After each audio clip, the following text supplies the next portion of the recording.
El miedo.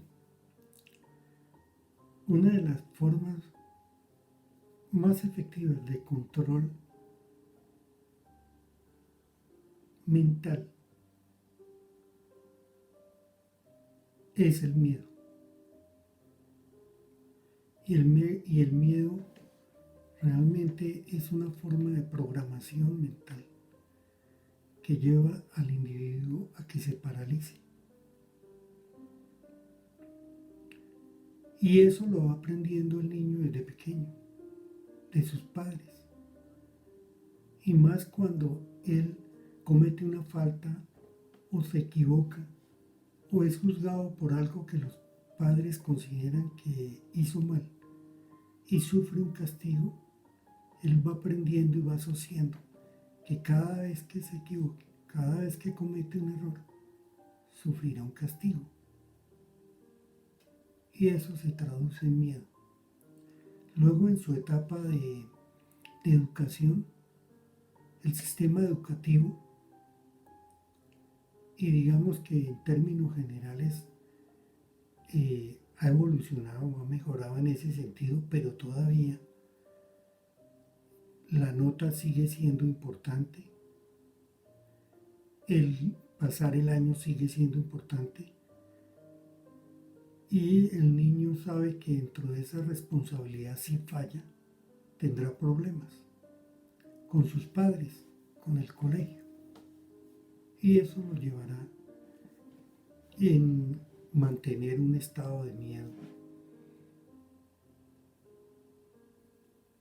Y luego cuando ya sea un adolescente, joven,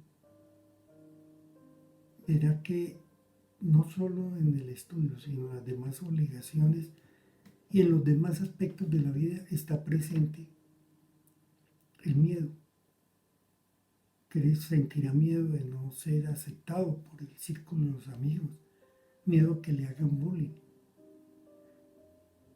miedo a que no logre los objetivos que se está planteando.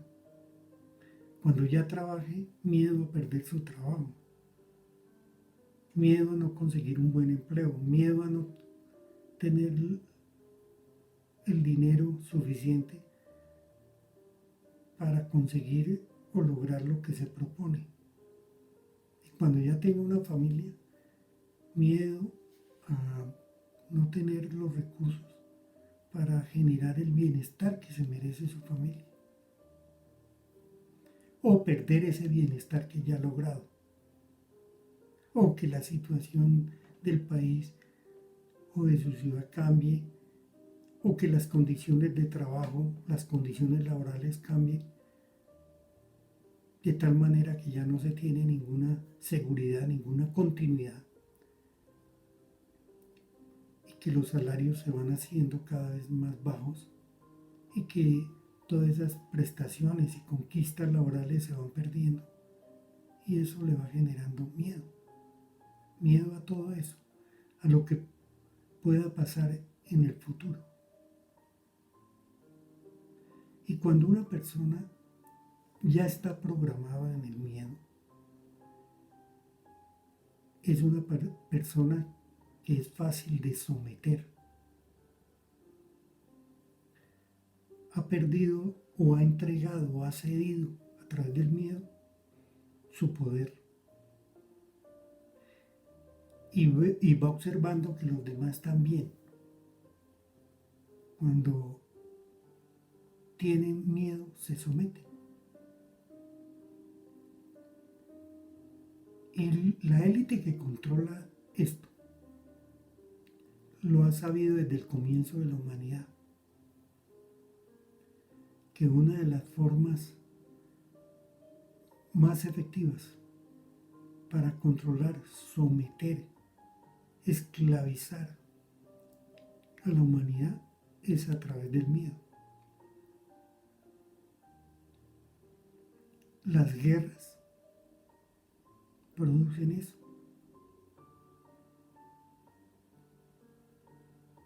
Por eso ellos es una de las, digámoslo, estrategias que más utilizan.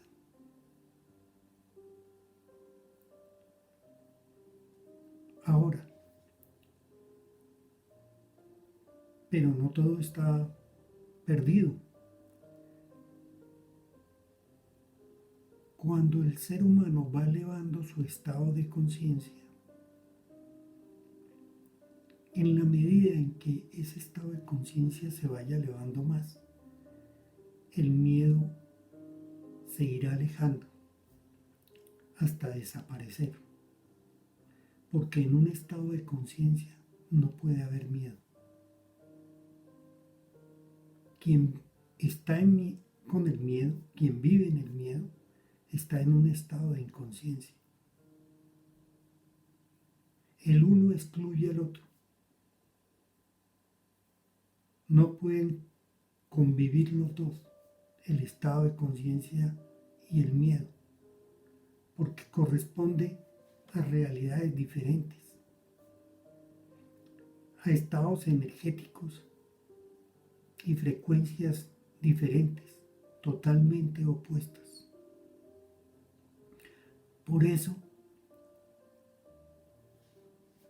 para solucionar, para salir de ese miedo, tenemos que ser cada vez unos seres más conscientes. Porque cuando se está en ese estado sin miedo, se es positivo, se es asertivo, se es seguro, se fluye con la vida y emerge el ser humano, el ser superior, soberano, que reside en el humano y con él todo su poder.